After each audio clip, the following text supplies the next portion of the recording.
quand on vient, on se réveille Hatzot et on se plaint, c'est-à-dire on vient se lamenter sur la destruction du temple, Korban Bet Hamikdash, et toutes ces lamentations, c'est aussi des tfilot de Beprinat Din, qui bechia avec une autre Beprinat Dinim, parce que quand quelqu'un il prie, quand quelqu'un il pleure et il fait des lamentations, tout ça c'est des dinim, parce que normalement on doit être toujours joyeux.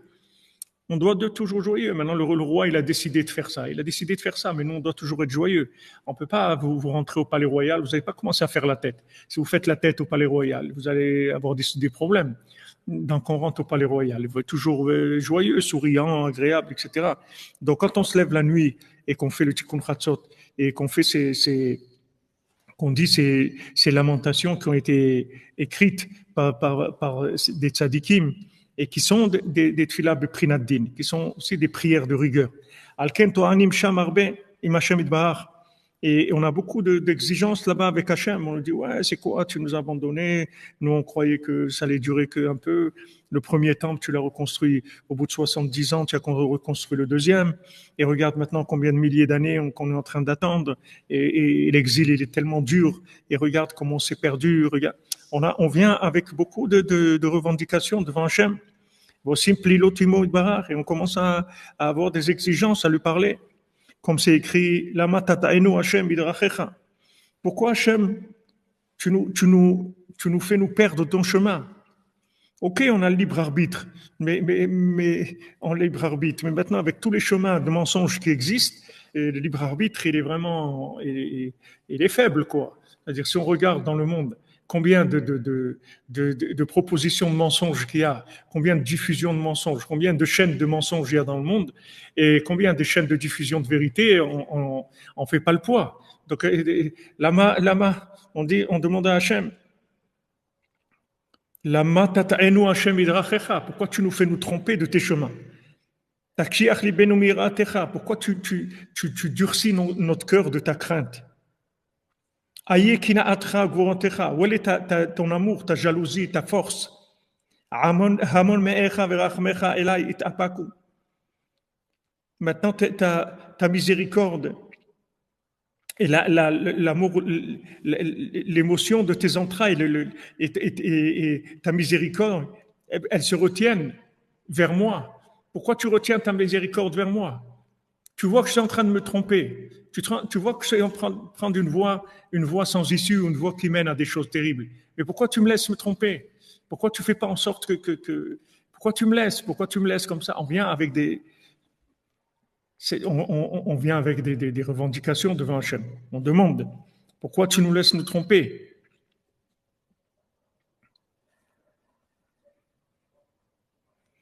Tu durcis notre cœur de ta crainte. On a le cœur endurci. Tout ce qu'il y a dans le monde, ça nous endurcit le cœur. Toutes ces passions, toutes ces choses-là, ça durcit notre cœur. Ça nous crée un cœur de consommation, un cœur dur. Pourquoi tu nous laisses comme ça nous endurcir? Tout ça, c'est des choses qu'on vient devant Hachem.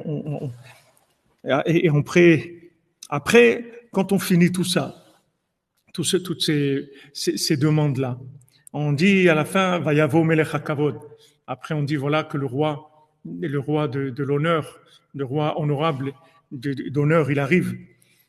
Il y a Hachem qui arrive. Après qu'on ait sorti tous ces paquets-là d'amertume et de revendications, etc., après on dit voilà le roi qui arrive, qui a l'aider à Tfila Prinadin, parce que justement, avec cette prière-là, qui est une prière d'exigence, chez Otikun Amour, que ça répare l'esprit, Prinatetoreo Tashena, que c'est l'éveil du sommeil, c'est-à-dire que on répare notre cerveau. On répare notre cerveau. Ce cerveau de fou, là, on a un cerveau de fou. Il n'a pas de force. Il n'a pas de force de résistance. Il n'a pas de force de résistance.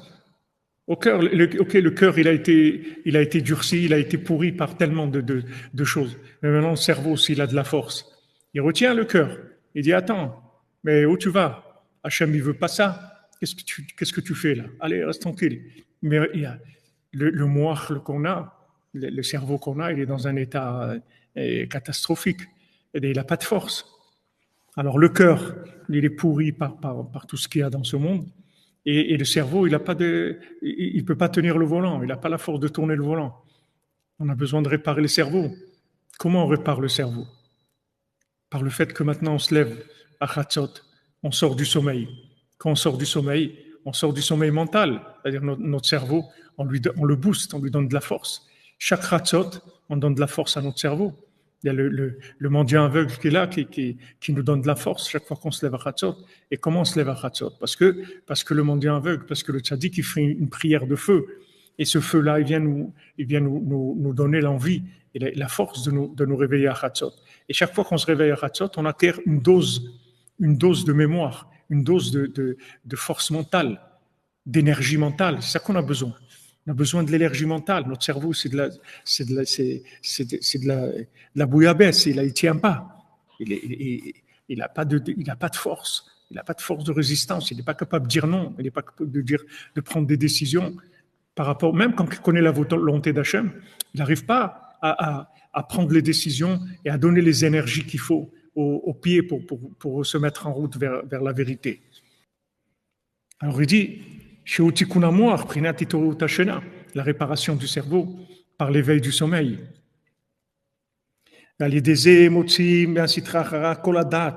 Et grâce à ça, on fait sortir maintenant du côté négatif toute la conscience qu'il a pris, toute la miséricorde, la force miséricorde, que c'est pas grave, le pauvre, écoute, il faut bien que je me fasse plaisir un petit peu, il faut bien ça, il faut bien toute cette fausse miséricorde. Mais et toutes les âmes, toutes les étincelles qu'il a avalées, on lui fait tout vomir. Jusqu'à qu'on fait des balais de tchouva et des guérim. On fait des gens qui vont faire tchouva et des guérim. C'est-à-dire, les balais de tchouva, c'était des gens qui avaient un potentiel juif et qui sont trouvés complètement avalés par la Sitra Achara, des juifs qui sont avalés. Et des guérim, c'est des gens qui ont une âme juive, mais qui se sont trouvés jetés à l'autre bout de l'univers parce que ils sont passés par des Gilgoulim où Esav il les a attrapés, il les a emprisonnés, il les a mis esclaves et ils ont oublié leur identité complètement. Maintenant, quand on se réveille à Chatzot, on fait des balais de tchouva et des guérim. Si vous pouviez voir ce que vous faites quand vous vous réveillez à Chatzot, vous seriez là au garde à vous en train d'attendre ce moment-là. C'est un moment de bénéfice, d'une richesse qu'on peut obtenir extraordinaire. Parce que quand vous vous réveillez, alors vous réveillez des âmes qui sont endormies, des gens qui sont endormis. Comment on se trouve ici, nous, aujourd'hui? Parce qu'il y a des gens qui ne sont réveillés. Elle est venue de parler. S'actiéter pour malhérer. Où tu es? Ouais, tu comprends, Bob Dylan, le folk, le truc. Attends, mon ami, où tu es? Où tu es, Saktiété? Où tu es? Viens. Il y a la vie qui t'attend, le tzaddik qui t'attend, il y a Ouman qui t'attend, il y a Idvodedou, il y a Tikkun HaKlali, il y a le monde Breslev, il y a le cœur de Cher qui t'attend. Où tu es? Et voilà, quelqu'un il vous réveille, ça y est, vous changez de vie, vous engagez, votre vie elle change. Chaque fois que vous réveillez à Chatzot, vous faites faire tchouva à des gens et vous ramenez des gens qui veulent se convertir, qui veulent revenir vers Dieu. Chaque fois que vous réveillez à Chatzot, seulement on ne vous le montre pas, vous ne le savez pas, vous ne le voyez pas. Mais sachez que tous les mouvements spirituels qui se passent dans le monde, ça vient grâce aux gens qui se réveillent à Chatzot. C'est eux qui font tous les mouvements, parce que c'est eux qui activent le retour que la Sitra Achara est obligée de rendre ce qu'elle a pris. Toutes les âmes qu'elle a volées, elle est obligée de les rendre.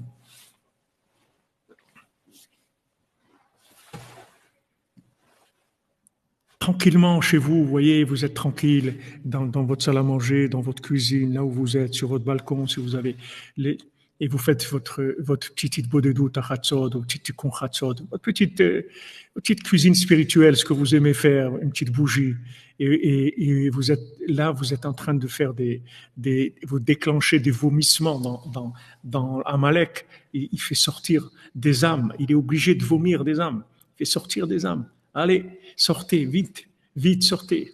Vite, vite, sortez de là, sortez. Chaque fois que vous levez à Hatzot, sont des choses, des armes extrêmement puissantes, extrêmement puissantes. Et qu'est-ce qui nous donne la force? Des gens comme nous. Comment on peut faire ça? Parce que le tzaddik, il fait descendre un feu, et avec ce feu, il nous embrase, il nous donne la possibilité de nous lever. Et chaque fois qu'on se lève, on fait descendre la mémoire, pour nous et pour les autres. La mémoire du monde, la mémoire du monde. Comme me disait Marchemo, Mein Kampf, il disait, les Juifs, c'est la conscience du monde. Lui voulait détruire la conscience du monde. Et nous, on reconstruit la conscience du monde. C'est le temple.